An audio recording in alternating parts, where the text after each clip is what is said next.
Hello students, कैसे हैं आप लोग। चलिए आज हम लोग अपने डाइजेस्टिव सिस्टम का दूसरा पोर्शन ओसोफेगस शुरू करने वाले हैं। ठीक है ना। कल हम लोगों ने माउथ के बारे में पढ़ा कि माउथ के कितने माउथ में जो जो भी पार्ट्स हैं उनका फंक्शन क्या है, स्पेशली स्लाइवरी ग्लैंड का क्या पोर्शन होता है, क्या फंक्शन है। ठीक है ना।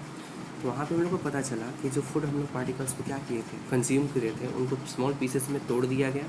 इसके साथ ही स्लाइवा, ठीक है ना, जिसमें एक एंजाइम होता है जिसको टाइलिन कहा जाता है। यह टाइलिन एंजाइम क्या करता है, स्लाइवा में प्रेजेंट कार्बोहाइड्रेट को माल्टोज में कन्वर्ट कर देता है, जिसके वजह से इस माल्टोज का और इजीली ब्रेक डाउन हो सके स्टोमक में आने के। ठीक है। तो आगे बढ़ते हैं कि माउथ के बाद जैसे ही फूड हमारे टंग के जरिए आगे की ओर मोशन में आता है, तो माउथ के तुरंत बाद हमारे एलिमेंट्री कनाल का जो दूसरा छोटा सा पोर्शन है उसको फेरिंग्स कहा जाता है। ठीक है। फेरिंग्स कुछ और नहीं होता है, ये एक पोर होता है जिसके ज़रिए हमारा माउथ ओसोफेगस से कनेक्ट होता है। ठीक है ना। अब बात करते हैं कि इसी फेरिंग्स से होते हुए फूड हमारे ओसोफेगस में पहुंचता है। ठीक है ना। ओसोफेगस के बारे में कल बताए हुए थे कि ओसोफेगस को फूड पाइप के भी नाम से जाना जाता है जी। ठीक है ना। और ये बेसिकली क्या होता है, एक लंबा सा tube like duck like structure होता है जिससे फूड माउथ से होते हुए, ठीक है ना, स्टोमक तक पहुंचता है। ठीक है। इस ओसोफेगस में जो फूड होता है, ठीक है ना, ये पेरिस्टलाइसिस मूवमेंट के ज़रिए क्या होता है, धीरे धीरे धीरे धीरे आगे बढ़ते हुए स्टोमक में चला जाता है। ठीक है। पेरिस्टलाइटिक मूवमेंट कुछ और नहीं होता है जी।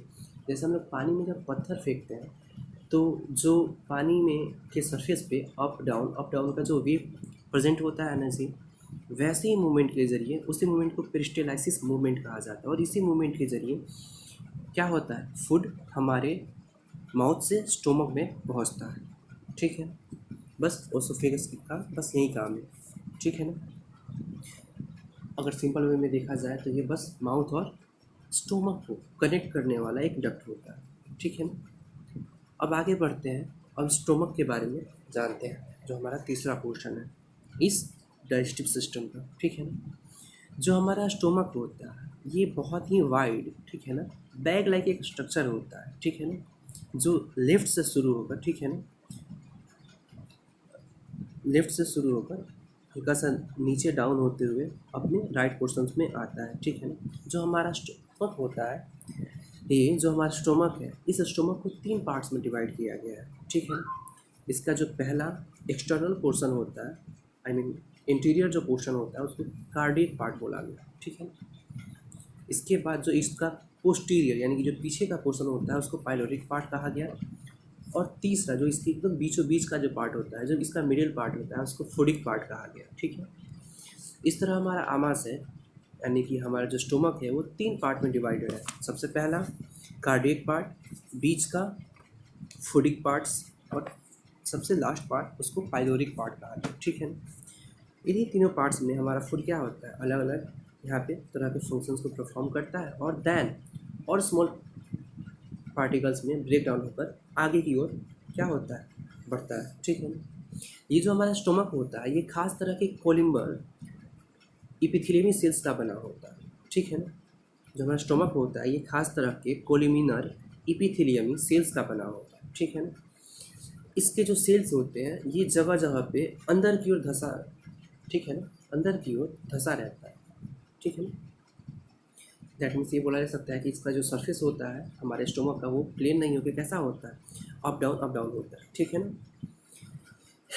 हमारे स्टोमक में भी जैसे माउथ में क्या था, स्लाइवरी ग्लैंड था जो क्या कर रहा था, डाइजेशन को शुरू कर रहा था। एक्चुअली हमारे बॉडी में सही मायने में माउथ से ही डाइजेशन शुरू होता है। ठीक है। हमारे माउथ में कार्बोहाइड्रेट का 30% पार्ट का डाइजेशन हो चुका रहता है। अब बचता है प्रोटीन, फैट, ठीक है, और बाकी का रिमेनिंग पार्ट ऑफ कार्बोहाइड्रेट। ठीक है ना। तो स्टोमक में आने के बाद अब क्या होता है कि उस रिमेनिंग पार्ट कार्बोहाइड्रेट का जो बचा रहता है उसका, और प्रोटीन और फैट का, इन तीनों का डाइजेशन स्टोमक से शुरू होता है। ठीक है ना। तो स्टमक में डाइजेशन के लिए क्या होता है, एक खास तरह का इसमें भी क्या होता है, ग्लैंड होता है जिसको गैस्ट्रिक ग्लैंड कहा गया, ठीक है ना। ये गैस्ट्रिक ग्लैंड गैस्ट्रिक जूस को क्या करता है, सीक्रेट करता है। ये गैस्ट्रिक जूस कुछ और नहीं होता है जी, ठीक है ना, ये कुछ और नहीं होता है, ये एंजाइम्स से फुलफिल होता है, ठीक है ना। यही एंजाइम्स क्या करते हैं, प्रोटीन, फैट और कार्बोहाइड्रेट के मॉलिक्यूल्स पे क्या करते हैं, अपना फंक्शन करते हैं, ठीक है ना। तो सबसे पहले ये जानते हैं कि जो हमारा गैस्ट्रिक ग्लैंड है ये क्या है और कैसे इसका फॉर्मेशन हुआ है। तो हमारा जो गैस्ट्रिक ग्लैंड है ये 3 तरह के सेल्स का बना हुआ है। सबसे पहला म्यूकस सेल्स, दूसरा ऑक्सीनेटिक सेल्स, तीसरा जाइमोजेन सेल्स। जाइमोजेन सेल्स को चीफ सेल्स भी कहा जा सकता है, ठीक है ना। और ये तीनों ही तरह के सेल्स मिल के हमारे बॉडी में, हमारे स्टोमक में गैस्ट्रिक ग्लैंड को बनाया है लोग। यही तीनों सेल अलग अलग तरह के केमिकल्स को सीक्रेट करते हैं, जिसके वजह से ये जब केमिकल्स सीक्रेट होते हैं यही सारे के सारे इन सभी को मिला के, ठीक है ना, गैस्ट्रिक जूस कहाते हैं, जिसमें क्या होते हैं, अलग अलग तरह के एंजाइम होते हैं। अब बात करते हैं कि इस गैस्ट्रिक जूस में क्या क्या होता है सही मायने में। तो इस गैस्ट्रिक जूस में जैसे कि यहाँ पर हम लोग देख सकते हैं कि 3 चीज़ लिखा हुआ है, पेप्सिन, HCl और म्यूकस, ठीक है ना। म्यूकस सेल से म्यूकस का सिक्रेशन हुआ, ठीक है ना, और बाकी के दोनों सेल्स से हुए, ठीक है ना। अब बात करते हैं कि इन तीनों का फंक्शन क्या है, ठीक है ना। तो जो फूड हमारे माउथ से हमारे स्टोमक में आया, सबसे पहले HCl क्या करता है, उसको एसिडिक मीडियम प्रोवाइड कराता है, ठीक है ना। जिस मीडियम में उस फूड पार्टिकल्स में जितने भी तरह के छोटे छोटे जो वेस्ट पार्टिकल्स होंगे उनका क्या हो जाए, ब्रेक डाउन हो जाए, और साथ में ही जितने भी माइक्रो ऑर्गेनिजम्स होते हैं जैसे बैक्टीरिया हो गया, वायरस हो गया, इन सब का क्या होता है, ये उन सबको मार देता है, जिसके वजह से हमारा बॉडी क्या हो जाता है, इन्फेक्शन से बच जाए, ठीक है ना। तीसरा होता है पेप्सिन। तो पेप्सिन ही क्या करता है तुम्हारा, ये पेप्सिन क्या करता है, यही पेप्सिन सही मायने में प्रोटीन को क्या करता है, पेप्सिन एक एंजाइम होता है जो क्या करता है, प्रोटीन को ब्रेक डाउन करता है, ठीक है ना। इससे भी स्मॉल पीसेस में। तो सबसे पहले बात करते हैं कि तीनों का फंक्शन क्या है। तो HCl के बारे में बता दिए कि एक मीडियम प्रोवाइड कराता है, और साथ ही जितने भी तरह का माइक्रो ऑर्गेनिज्म होते हैं उन सबको मार देता है, ठीक है ना, जिससे हमारा फूड क्या हो जाता है, कंजर्व हो जाता है। म्यूकस का काम होता है कि हमारे स्टोमक के वॉल को क्या करना, इस HCl से बचाना, ठीक है ना। म्यूकस क्या करता है, जब HCl रिलीज होता है तो जितने भी स्टोमक के सेल्स होते हैं उन सबके ऊपर एक वॉल का फॉर्मेशन कर देता है, जिसकी वजह से HCl से हमारा पेट, हमारा स्टोमक जले नहीं, डैमेज नहीं हो, ये क्या करता है, उससे बचाता है, ठीक है ना। HCl का एक और काम होता है, ये क्या करता है, पेप्सिन को, ठीक है ना, एक एंजाइम होता है, ठीक है ना, यहाँ से ये क्या करता है, सही मायने में जो पेप्सिन यहाँ पर हम लोग को जो दिखाई दे रहा है, ये पेप्सिन के फॉर्म में रिलीज़ नहीं होता, ये पेप्सिनोजेन के फॉर्म में रिलीज़ होता है, पर HCl क्या करता है, इसको पेप्सिन में कन्वर्ट कर देता है, ठीक है ना, एक्टिवेट कर देता है। और जैसे ही पेप्सिन में कन्वर्ट होता है ये एंजाइम, तत्काल ये क्या कर देता है, अपना फंक्शन शुरू कर देता है, और ये प्रोटीन को पेप्टोन नामक मॉलिक्यूल में कन्वर्ट कर देता है, ठीक है ना। पेप्टोन जो होता है प्रोटीन का स्मॉल फॉर्म्ड होता है, ठीक है ना।